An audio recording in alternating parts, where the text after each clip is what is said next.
नमस्कार प्यारे साथियों, वाजपेयी टेक्निकल क्लासेस में आप सभी का स्वागत है। साथियों, बहुत दिनों बाद हम लोगों की मुलाकात हो रही है, आपको वीडियोस मिल रहे हैं। तो कुछ ट्रेजेडी हो जाने की वजह से हम वीडियोस को नहीं डाल पाए। बहुत लोगों का मेरे पास कॉल आया, लेकिन आज से आपको वीडियो कंटिन्यू मिलेंगे।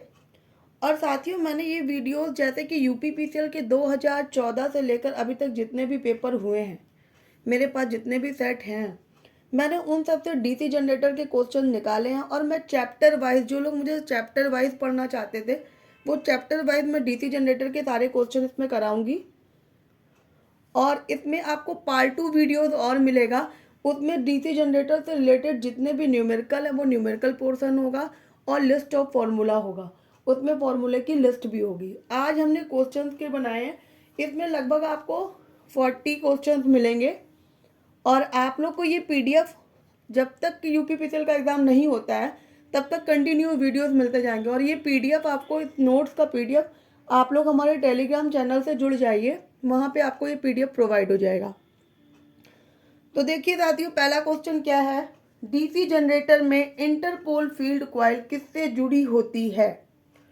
ऑप्शन ए है आर्मेचर वाइंडिंग के पैरेलल में, ऑप्शन बी है लोड के साथ सीरीज में, ऑप्शन सी है लोड के साथ पैरेलल में, ऑप्शन डी है आर्मेचर वाइंडिंग के साथ सीरीज में। दोस्तों, हमेशा जो इंटरपोल फील्ड कॉइल होते हैं, मैं अभी आपको दिखा भी दूंगी बुक से, वो हमेशा आर्मेचर वाइंडिंग के साथ सीरीज में जुड़े होते हैं। देखिए, इसका ऑप्शन डी सही है, मैंने नीचे आंसर लिखा है। और अब मैं आपको इसका थोड़ा सा डिस्क्रिप्शन बताऊंगी इंटरपोल का। इंटरपोल जो होते हैं वो डीसी जनरेटर में कम्यूटेशन के कारण कम्यूटेटर या ब्रश के बीच जो स्पार्किंग पैदा होती है, उसका निवारण करने के लिए हम मुख्य फील्ड पोल के बीच में स्थापित किए गए छोटे पोल को हम इंटरपोल कहते हैं। साथियों, डीसी जनरेटर में कम्यूटेशन होता है, जो कम्यूटेशन के कारण कम्यूटेटर और ब्रश दो चीज होती है। कम्यूटेटर और ब्रश के बीच में जब स्पार्किंग पैदा होने लगती है, तो इस स्पार्किंग को कम करने के लिए हम मेन फील्ड पोल के बीच में छोटे छोटे पोल जो लगाते हैं, उन्हें हम इंटरपोल कहते हैं। ये पोल आर्मेचर वाइंडिंग तथा सीरीज फील्ड वाइंडिंग के सीरीज में कनेक्ट होते हैं। आपको समझ में आया? तो ऑप्शन आपको यहाँ डी मिल गया कि आर्मेचर वाइंडिंग के सीरीज में ये जोड़े जाते हैं। और मैंने बोला मेन पोल वाइंडिंग, अब मैं आपको उसको दिखा देती हूँ बुक में कैसे होते हैं ये। देखिए साथियों, ये है एक आर्मेचर जब जनरेटर में आर्मेचर और कम्यूटेटर के बीच में जब स्पार्किंग पैदा होती है, तो ये मेन पोल होते हैं। इसमें 4 पोल होंगे, एक ये नॉर्थ, एक ये वाला साउथ, एक ये साउथ, 4 पोल होंगे। इन्हीं के बीच में छोटे छोटे ये जो पोल लगा दिए गए, north and south, north south north, ये जो पोल लगा दिए गए, इनको ही हम इंटरपोल बोलते हैं। देखिए यहाँ पे लिखा गया मुख्य पोल, ये वाले मेन पोल थे, इनके बीच में जो लगा दिए गए सीरीज में, वो हो गया इंटरपोल।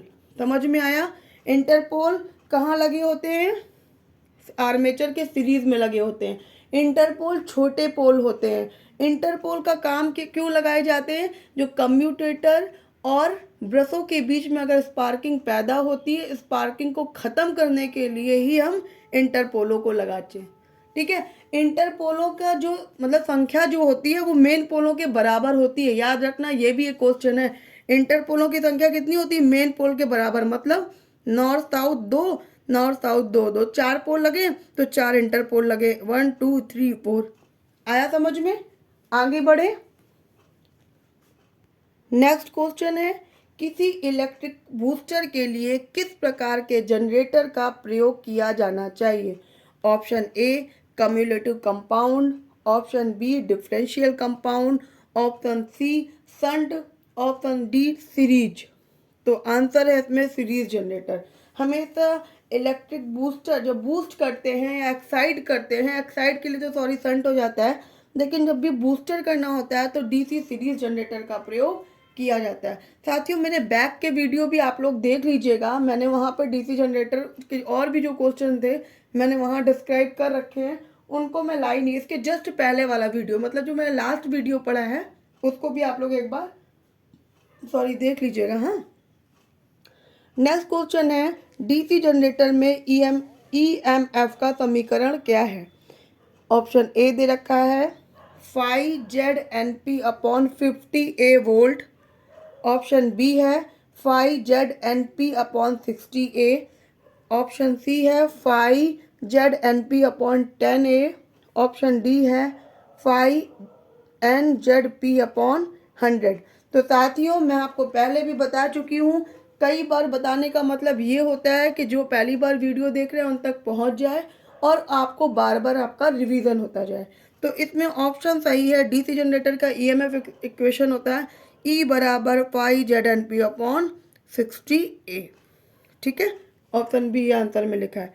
अब देखिए, मैंने इसमें डिस्क्रिप्शन में लिख दिया है ट्रांसफार्मर का ईएमएफ इक्वेशन क्या है।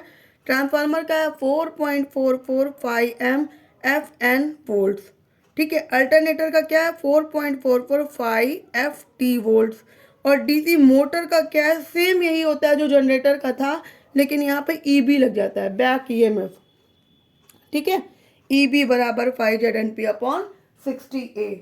टेलीग्राम से जो लोग नहीं जुड़े हैं, टेलीग्राम से जुड़ जाइए, वहाँ से आपको इसकी PDF प्रोवाइड हो जाएगी।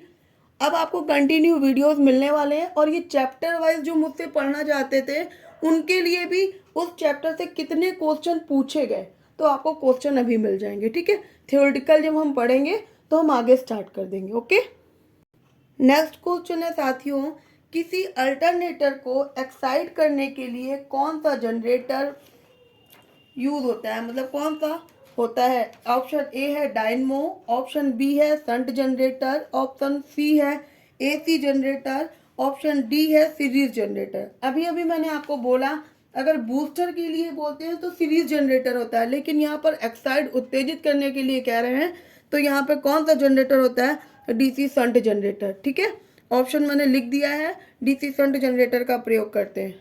आगे देखिए नेक्स्ट क्वेश्चन।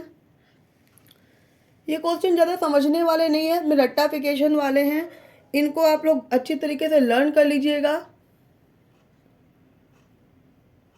नेक्स्ट क्वेश्चन देखिए, डीसी जनरेटर किस सिद्धांत पर कार्य करता है। मैं आपको पहले भी एक्सप्लेन कर चुकी हूँ, डीसी जनरेटर फैराडे के इलेक्ट्रोमैग्नेटिक इंडक्शन के सिद्धांत पे कार्य करता है। ठीक है, अब देखिए मैंने नीचे और डिस्क्रिप्शन किया है, ट्रांसफार्मर के सिद्धांत पे कार्य करता है। साथियों, ट्रांसफार्मर म्यूचुअल इंडक्टेंस के सिद्धांत पे कार्य करता है। फटाफट ऑप्शन देख, मतलब फटाफट मेरे क्वेश्चन को देख के आंसर देते जाओ।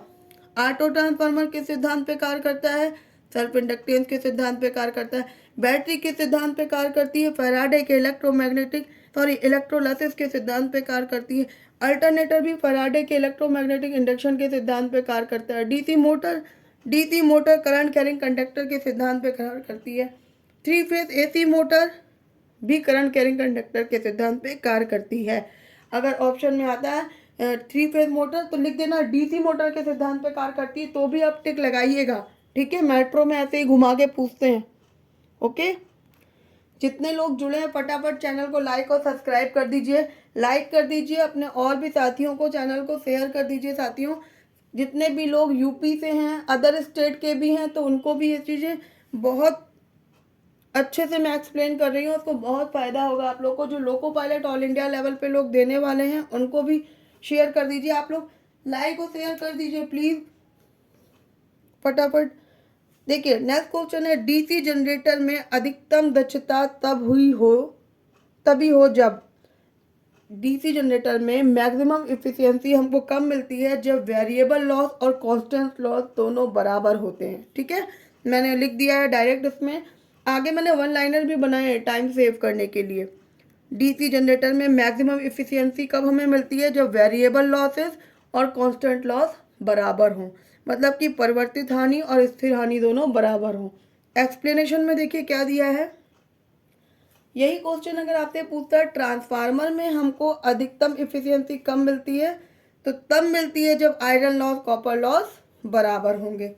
अगर आपसे पूछ लेता है डीसी मोटर में हमें सबसे ज़्यादा दक्षता कम मिलेगी, तो साथियों डीसी जनरेटर में कम मिलती है जब back EMF 1/2 into supply voltage.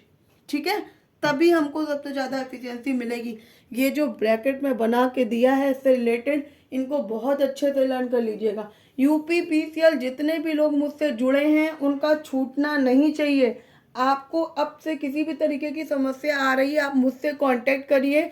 कुछ लोग हमारे ऑफिस में भी मुझसे मिलने आए थे तो वो मुझसे नोट्स के लिए थे, मेरा नंबर उनसे मिस हो गया, मेरा पास से उनका नंबर, तो वो मुझसे कांटेक्ट कर लें। मैंने कुछ नोट्स कलेक्ट कर लिए हैं लोगों से तो मैं उन तक पहुंचा दूंगी, ठीक है। कुछ लोग मुझे कॉल कर रहे थे वीडियोस के लिए, उनके लिए वीडियोस अब रेगुलर रहेंगे। जो ऑफिस में आए थे भैया मैं नाम भूल गई हूँ, तो आप नोट्स के लिए बात करने आए थे तो नोट्स ले लिए मैंने लोगों से, तो आप ले लीजिएगा मुझसे, एक बार मुझसे कांटेक्ट कर लीजिएगा। एग्ज़ाम लेट हो रहा है तो ज़रूर कुछ अच्छा संकेत है, इसलिए जो भी तैयारी में कमी रह गई अब हम लोग एकजुट होकर तैयारी करते जाएं, क्योंकि किसी भी हाल में हमें ये एग्ज़ाम छोड़नी नहीं है कि ये इसको क्रैक करना ही है। और यूपीपीसीएल बहुत हार्ड पेपर नहीं आता है, बहुत नॉर्मल पेपर रहता है। आरवीएनएल से इसका एवरेज बहुत ही कम रहता है, आरवीएनएल तो फिर भी हार्ड रहता है। चलिए नेक्स्ट क्वेश्चन है, डीसी जनरेटर की रेटिंग क्या है। ऑप्शन ए दे रखा है KWH, HP, KW और KVA, ठीक है। तो इसका आंसर है डीसी जनरेटर की जो रेटिंग होती है वो किस में होती है, किलोवाट में होती है, तो ऑप्शन सी हमारा सही है। नीचे देखिए मैंने डिस्क्राइब में लिखा है बैटरी की रेटिंग किस में होती है, एम्पियर आवर या वॉट आवर में होती है। अल्टरनेटर की केवीए में, ट्रांसफार्मर की केवीए में, कितने केवीए का ट्रांसफार्मर है। मोटर की एचपी में, कितने एचपी की मोटर है, बोलते हैं ना समरसीबल में मोटर पड़ी कितने एचपी की मोटर लेकर आए हो, कितने हार्स पावर की है। मोटर की एचपी में, बल्ब की वॉट में, घरेलू सामान की वॉट में, एलईडी की मिली वॉट में होती है। ओके आगे बढ़ूँ। नेक्स्ट क्वेश्चन, डीसी जनरेटर में हिस्टेरेसिस लॉस का फॉर्मूला क्या है। ये इसरो में पूछा गया था 2014, वो सारे यूपीपीसीएल में पूछे गए थे, मैंने वहाँ पे नोट नहीं किया। अब की मैंने जहाँ जहाँ पूछे गए, जहाँ जहाँ से मैंने हाईलाइट किए क्वेश्चन पेपर, वो मैंने यहाँ पर लिख दिया है। तो डीसी जनरेटर में हिस्टेरेसिस का फॉर्मूला क्या है, तो WH मतलब H हो गया hysteresis, WH equal to eta B maximum 1.6 F into V, ठीक है, वॉट में होता है, ये इसका फॉर्मूला है। ये कभी कभी पूछ लेता है किसके समानुपाती में ये है, किसके समानुपाती में वो है, तो आप फॉर्मूला लर्न कर लेंगे तो वो हो जाएगा। यहाँ पे तो जैसा क्वेश्चन पूछा गया था मैंने वैसे लिख दिया। अब हिस्टेरेसिस लॉस होता क्या है मैंने ये एक्सप्लेन किया है। विद्युत वाहक बल मतलब ईएमएफ के कारण कोर में प्रवाहित होने वाली इलेक्ट्रिक करंट अनावश्यक रूप से विद्युत शक्ति की खपत करती है, जिसे ही हम हिस्टेरेसिस लॉसेस कहते हैं। तो इसमें ये चीज़ याद रखना, हिस्टेरेसिस लॉस कहाँ होते हैं, कोर में। कोर में जो लॉसेस होते हैं आपको पता है, आयरन लॉस में ही दो प्रकार के लॉसेस होते हैं, हिस्टेरेसिस लॉस और कौन सा लॉस होता है, copper loss, sorry hysteresis loss और एडी करंट लॉस। आगे बढ़ूं। नेक्स्ट क्वेश्चन देखिए आ गया उसी से रिलेटेड। नेक्स्ट क्वेश्चन है, आर्मेचर तथा फील्ड की कोर में होने वाली इलेक्ट्रिक पावर की लॉसेस कहलाती है copper loss, iron loss, hysteresis loss, eddy current loss. हमने आपको ट्रांसफार्मर में भी पढ़ाया था कि लॉसेस दो प्रकार के होते थे। ट्रांसफार्मर में कौन कौन से लॉस होते थे, आयरन लॉस और कॉपर लॉस। आयरन लॉस में दो प्रकार के लॉस होते थे, हिस्टेरेसिस लॉस और eddy current loss. Iron loss core में होता था, है ना। तो यहाँ पर पूछा गया है आर्मेचर तथा फील्ड में कोर में होने वाली इलेक्ट्रिक लॉसेस, तो वो किसके अंतर्गत आती हैं, आयरन लॉस के। आयरन लॉस में दो प्रकार के लॉसेस होते हैं, एडी करंट और सॉरी हिस्टेरेसिस और एडी करंट। तो ये दोनों लॉसेस कहाँ होते हैं, कोर में होते हैं इसके अंतर्गत। अब कॉपर लॉस का फॉर्मूला मैंने यहाँ लिख दिया I²R, ठीक है। हिस्टेरेसिस का फॉर्मूला यहाँ लिख दिया और एडी करंट का फॉर्मूला लिख दिया। नीचे आंसर भी दे दिया है, कहाँ होते हैं ये लॉसेस, कोर में होते हैं। और कॉपर लॉस कहाँ होते हैं, वाइंडिंग में होते हैं। कॉपर लॉस भैया वाइंडिंग में होते हैं, लिख दूँ आपको ढूंढना ना पड़े, ING वाइंडिंग। कॉपर लॉस जो होते हैं वाइंडिंग में होते हैं, आयरन लॉस कहाँ होते हैं, कोर में होते हैं, ठीक है। आयरन लॉस कोर में और कॉपर लॉस वाइंडिंग में होते हैं। कोर में दो प्रकार के लॉस हो जाते हैं, हिस्टेरेसिस और एडी करंट। डीसी जनरेटर में इंटरपोल का प्रयोग करने से मशीन की दक्षता कितने % बढ़ जाती है? मैंने अभी आपको बताया था डीसी जनरेटर में जो इंटरपोल लगाए जाते हैं, क्यों लगाए जाते हैं? क्योंकि कम्यूटेटर और ब्रश के बीच में स्पार्किंग को कम करने के लिए। अगर वो स्पार्किंग कम हो जाती है इंटरपोल लगाने से, तो मशीन की दक्षता कितने प्रतिशत बढ़ जाती है? 25 से 30% बढ़ जाती है। ठीक है, फिर देखिए इंटरपोल में किस प्रकार के तार का प्रयोग किया जाता है, मतलब कि इंटरपोल वाइंडिंग में। ठीक है, इंटर जो पोल होते हैं इनमें जो यहाँ पे मैं लिख दे रही हूँ वाइंडिंग,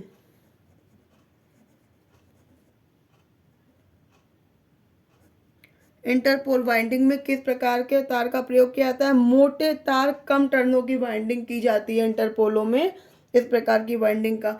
फिर देखिए, फिर वही क्वेश्चन आ गया, इंटरपोल की संख्या कितनी रखी जाती है? अभी मैंने आपको बताया था वहां पे 4 इंटरपोल थे, 4 इंटरपोल थे तो, और वो भी सॉरी 4 मेन पोल थे तो 4 इंटरपोल, मतलब कि मुख्य फील्ड पोल के बराबर। ये डीएमआरसी, डीआरडीओ, यूपीआरवीएनएल में पूछा गया है। मैंने वन लाइनर बहुत आसानी से क्वेश्चन बनाए। मैं गारंटी के साथ कह सकती हूँ, अगर आप यूपीपीसीएल एग्ज़ाम तक मेरे संग जुड़े रहे और मैंने आपको वो बनाइए कि मैंने आपको कंटिन्यू वीडियोस आपको एग्ज़ाम तक दिए, तो आपको सिलेक्शन से कोई नहीं रोक सकता। आप मेरे पढ़ाए हुए क्वेश्चन से 120, 125, 120, 125 क्वेश्चन तक लेकर आएंगे। ठीक है, मेरे बहुत से पढ़ाए स्टूडेंट हमारे साथ में ही हैं, हमारे विभाग में हमारे साथ में ही हैं, इसलिए भटकने की बिल्कुल ज़रूरत नहीं है। जो पढ़ाया जा रहा है बस वही पढ़ते जाओ। यहाँ पे आपको वन लाइनर भी मिलेगा, आपको नोट्स भी मिलेंगे, सब कुछ मिलेगा। जितने भी लोग हैं, कुछ लोग मुझे नंबर भेज रहे हैं, बोल रहे हैं मैडम मुझे उसमें जोड़ लीजिए। भैया पहले आप उसको इंस्टॉल करिए टेलीग्राम को, तब मैं आपको जोड़ पाऊंगी। मैंने आपका नंबर सेव किया था यूट्यूब डाल के, लेकिन आपने टेलीग्राम ज्वाइन ही नहीं किया। टेलीग्राम मतलब आपने एप्लीकेशन को इंस्टॉल ही नहीं किया। आप एप्लीकेशन डाउनलोड करो टेलीग्राम वाली, फिर मैं आपको उसमें जोड़ूंगी। ठीक है, आगे बढ़ते हैं। कंपनसेटिंग वाइंडिंग को कैसे संयोजित किया जाता है? ये मैं आपको कंपनसेटिंग वाइंडिंग होती क्या है ये मैं आपको मोटर में बता दूंगी। अभी आप डायरेक्टली क्वेश्चन देख लो, वैसे मैंने इसको नीचे एक्सप्लेन किया भी है। कंपनसेटिंग वाइंडिंग को कैसे कनेक्ट किया जाता है? ये सीरीज फील्ड वाइंडिंग के सीरीज में कनेक्ट होती है, सीरीज फील्ड वाइंडिंग के सीरीज में जोड़ी जाती है।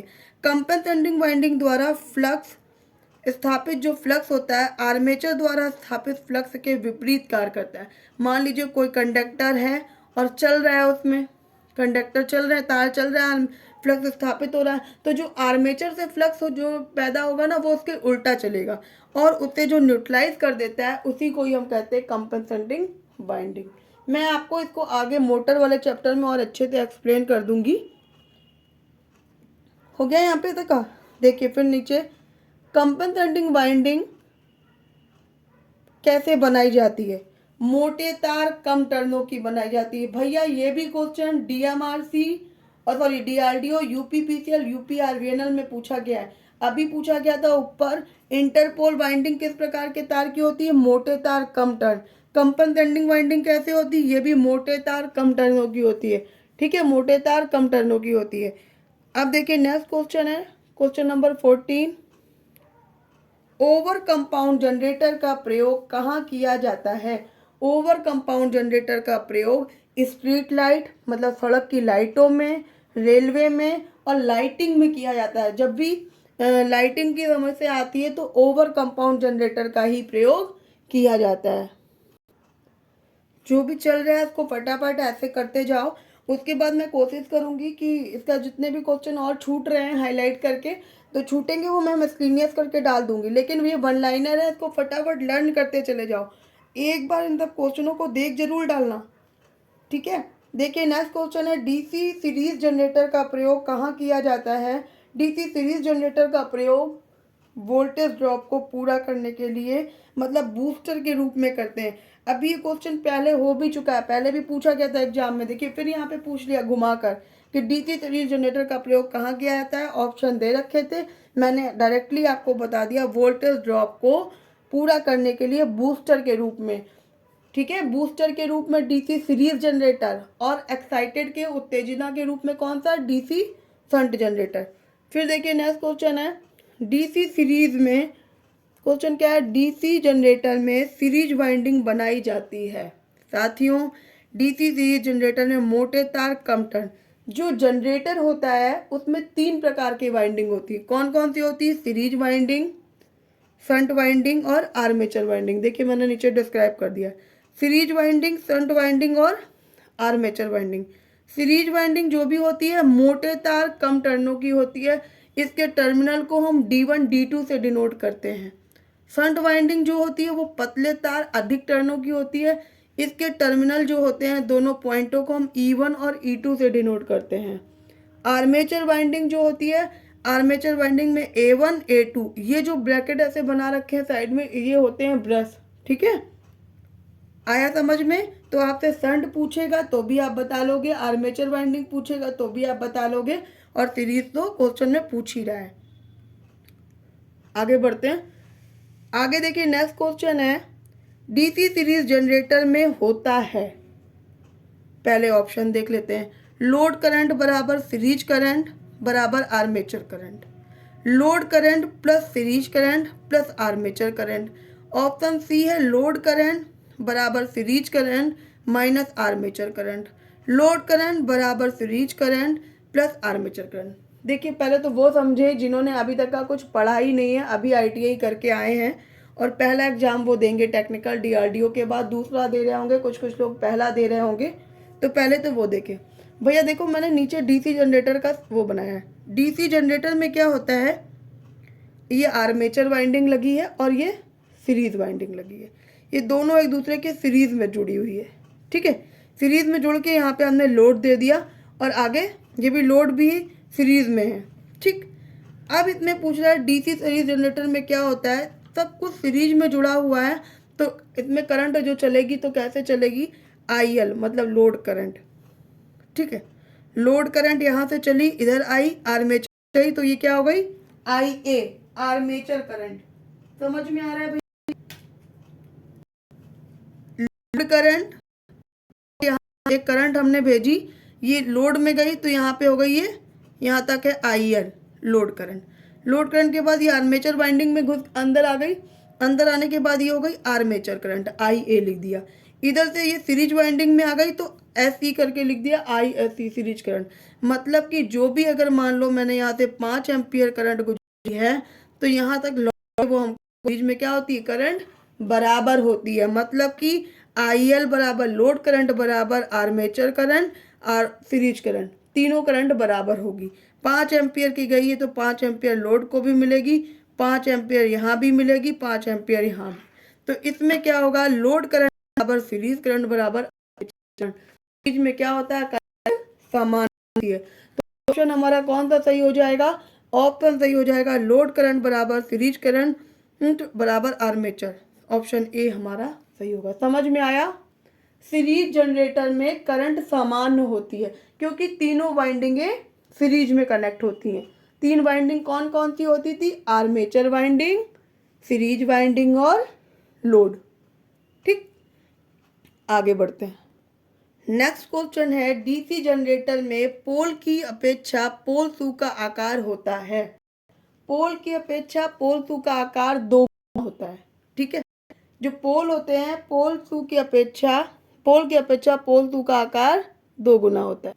देखिए साथियों, पोल शू का आकार यहाँ तक तो ये पोल है और यहाँ पर ये जो इस तरीके से लगा हुआ है, ये इसका आकार इससे 2 गुना हो गया। ये जो इतनी चीज़ लगी है ना, इसी को हम बोलती है, देखिए यहाँ तक जो है ये पोल है और ये जो बड़ा सा इसको घेरा टाइप का बना दिया गया, मतलब ये तो पोल थे।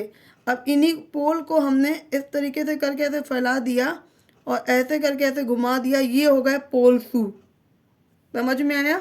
ये पोल शू है, तो इससे इसका आकार 2 गुना रखा जाता है। क्यों रखते हैं? क्योंकि ये जो फ्लक्स चल रहा है ना, डॉट डॉट डॉट डॉट दिख रहा है, ये फ्लक्स का प्रसार हो सके। आपने देखा है पानी वाली रबड़ से आप लोग कभी कभी पानी डालते हो, अगर आगे की चीज़ को ऐसे दबा देते हो तो पानी तेजी से इधर उधर कस के फैलने लगता है ना।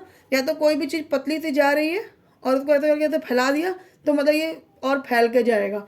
इसीलिए फ्लक्स के फैलाव के लिए ही हम यहाँ पे पोल शू का प्रयोग करते हैं। ये क्वेश्चन आता है, चुंबकीय फ्लक्स के प्रसार के लिए ही हम पोल शू लगाते हैं। ठीक है, पोल शू का आकार पोल से 2 गुना रखा जाता है। आया समझ में? आगे बढ़े भैया। फिर देखिए डीसी जनरेटर में कौन सी बेयरिंग प्रयोग की जाती है? बाल बेयरिंग। ठीक है, बाल बेयरिंग या रोलर बेयरिंग। बाल बेयरिंग वो होती है जो आपने टायर में वो देखी, सॉरी साइकिल में छल्ले पड़े होते हैं, गोल गोल गोल गोल पड़े होते हैं, पीछे जो धुरी बनी होती है वहाँ पर छल्ले बने होते हैं, उसके बाद फिर तीलियाँ होती हैं, फिर वो रिम होता है, रिम के बाद उस पर ट्यूब होता है, ट्यूब टायर होते हैं। ठीक है, वही होती है सॉरी बाल बेयरिंग। और बाल क्वेश्चन कभी कभी यह भी आता है, बाल बेयरिंग किसकी बनी होती है? कौन बताएगा? ऑफलाइन कोचिंग वाले बताएं, जो घर पे पढ़ने आते हैं उनको मैंने बता रखा है सब। बाल बेयरिंग जो होती है ये फास्फोरस ब्रॉन्ज की बनी होती है, फास्फोरस ब्रॉन्ज,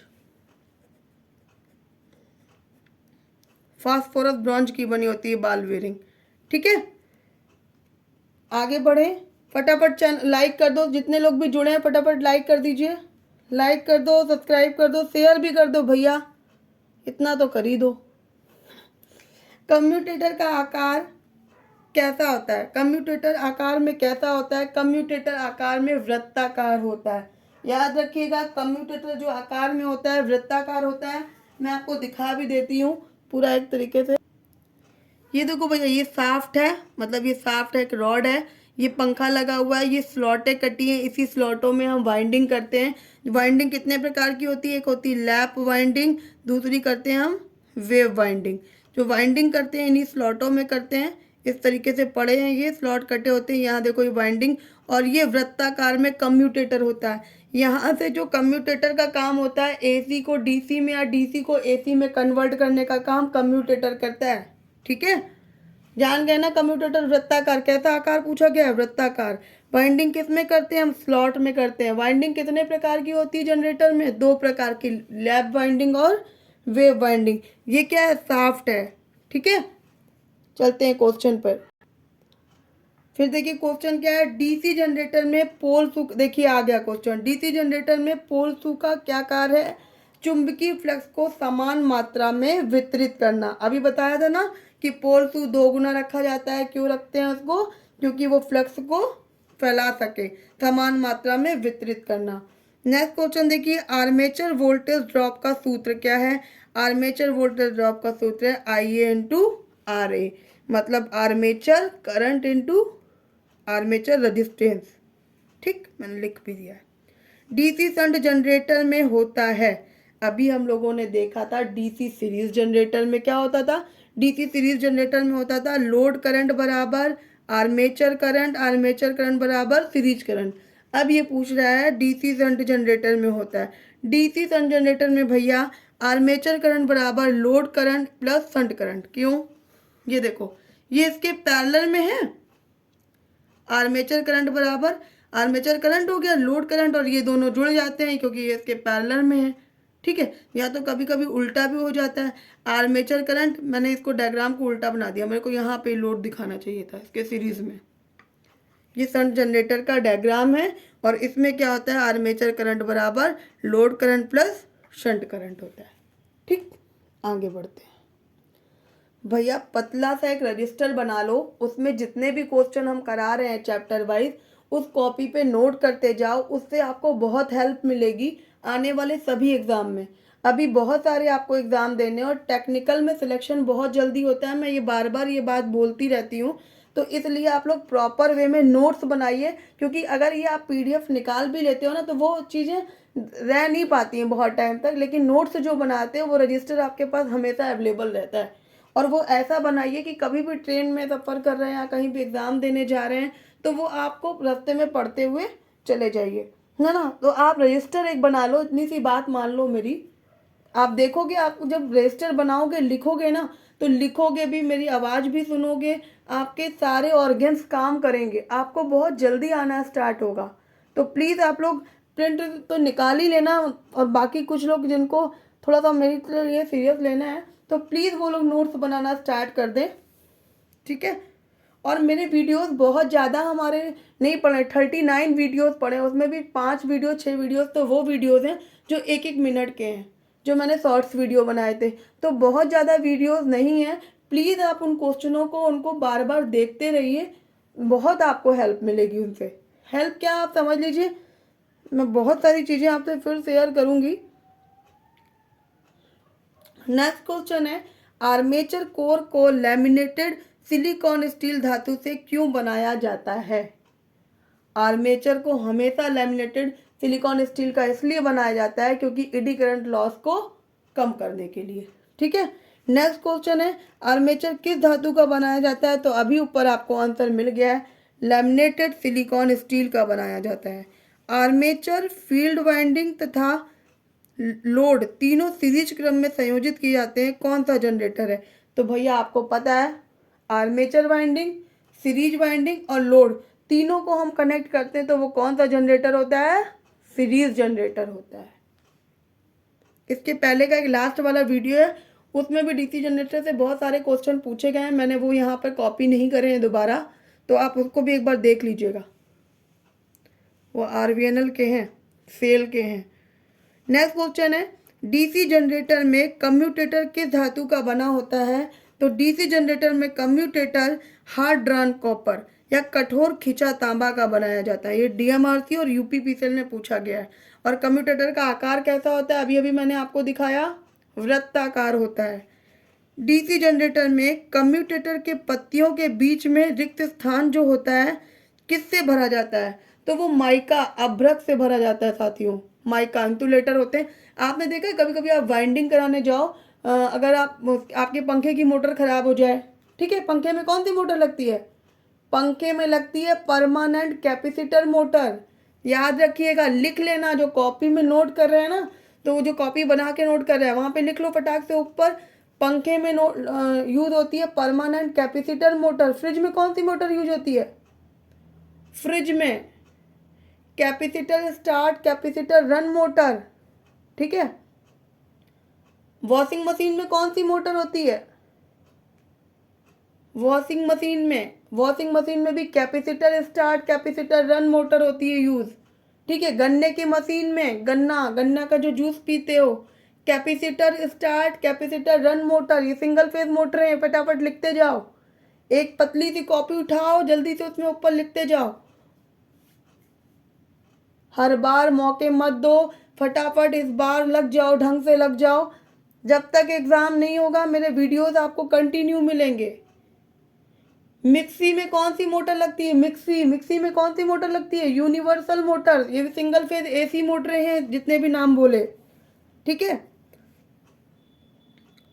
कम्यूटेटर में ये माइका, तो आप जब भी मोटर वाइंडिंग कराना उसमें एक पतला सा ऊपर माइका लगा रहता है, वो लगाते हैं इंसुलेशन के अंदर, वाइंडिंग चपक ना जाए।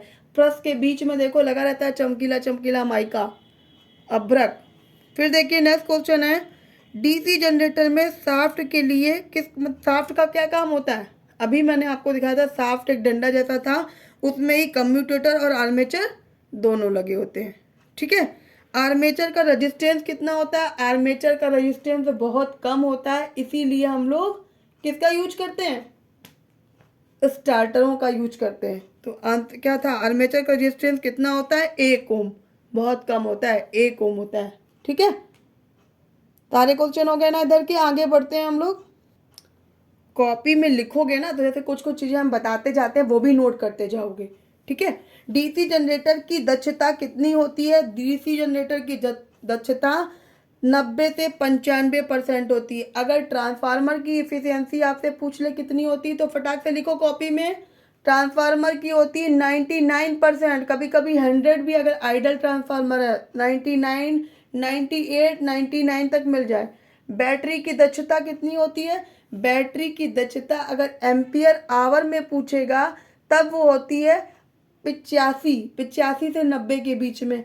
अगर आपसे पूछ लेता है वाट आवर में तो वो होती है 75, 70, 75 या 75, 80 मिल जाए। ठीक है। 70 वाली लाइन में जो भी मिल जाए लिख लो भैया, लिख लो, फटाफट लिख लिया करो कहीं ना कहीं। ये सब इम्पोर्टेंट क्वेश्चन है, रिवीजन भी हो रहा है आपका और आपको दोबारा बार बार देखने में आपको आना स्टार्ट होगा। नेक्स्ट क्वेश्चन देखो, डीसी जनरेटर में फ्लेमिंग का कौन सा नियम प्रयोग किया जाता है? डीसी जनरेटर में फ्लेमिंग का दाएं हाथ का नियम होता है और डीसी मोटर में बाएं हाथ का नियम।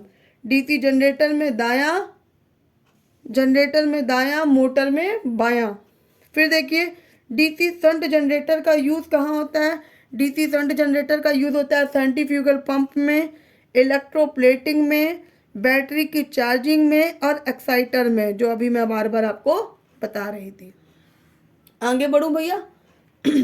आगे देखिए, नेक्स्ट देखिए, बियरिंग का मुख्य कार्य क्या है? बियरिंग अभी मैंने बताया कि डीसी जनरेटर में दो प्रकार के बियरिंग का यूज होता है, रोलर बियरिंग और बाल बियरिंग। बियरिंग किस धातु की बनी होती है? फास्फोरस ब्रांच की बनी होती है।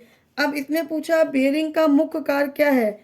आर्मेचर की शाफ्ट को तीव्र गति से घुमाने के लिए स्वतंत्रता प्रदान करना। मतलब कि जब बियरिंग, साइकिल में क्या होती है, साइकिल में बियरिंग खराब हो जाती है, पहिया रगड़ खाने लगता है ना, या हल्का हल्का हिलने लगता है। साइकिल चलाई है ना कि चलाई है? बहुत लोग अभी भी चला रहे होंगे। ये तो अब तो सब लोग बहुत स्मार्ट हो गए हैं, साइकिल चलाते ही नहीं। हम लोगों ने तो बहुत चलाई है भाई, मतलब किराए पे ले लेके साइकिल चलाई है। कोई भी आता था घर में, उसकी साइकिल लेके भाग लेते थे।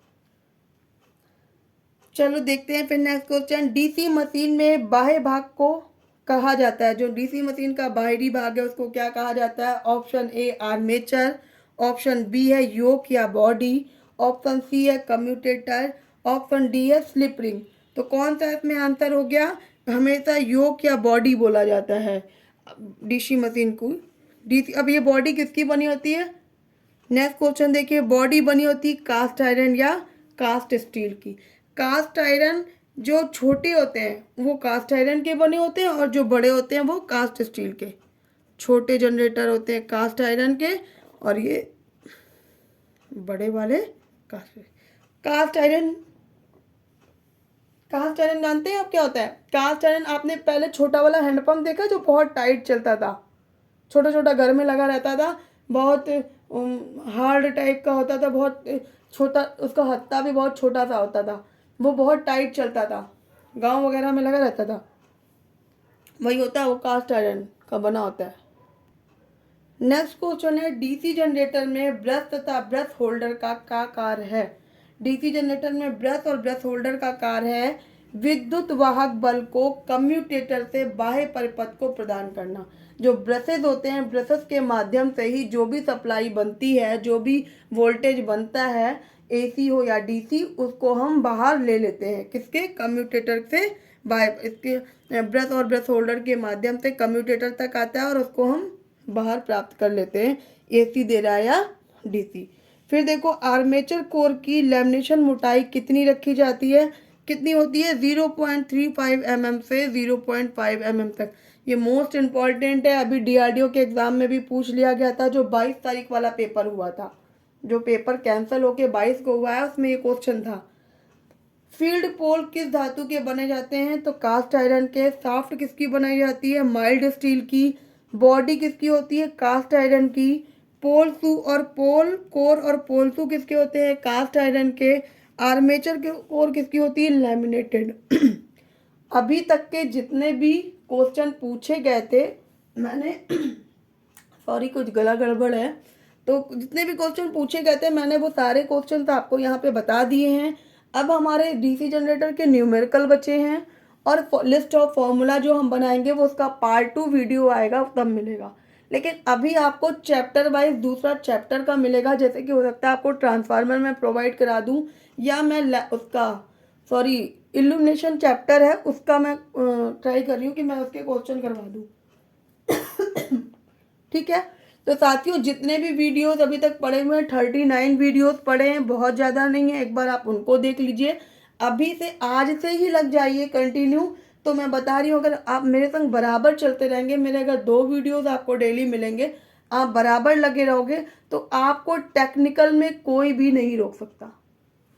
मैं इसका आपसे दावा कर रही हूँ। मैं आपको उतना ज़्यादा नहीं पढ़ा रही हूँ जितना और टीचर्स पढ़ाते हैं, वो मैं आपको पीएचडी नहीं कराने वाली, मैं आपको सिर्फ इतना पढ़ाने वाली हूँ कि बस आपका सिलेक्शन हो जाए। ठीक है, तो इसी के साथ मैं अपना वीडियोस को एंड करती हूँ। नमस्कार, नेक्स्ट वीडियो में हम लोग मिलते हैं। फटाफट जितने लोग भी जुड़े थे लाइक कर दो और सब्सक्राइब कर दो। नमस्कार साथियों।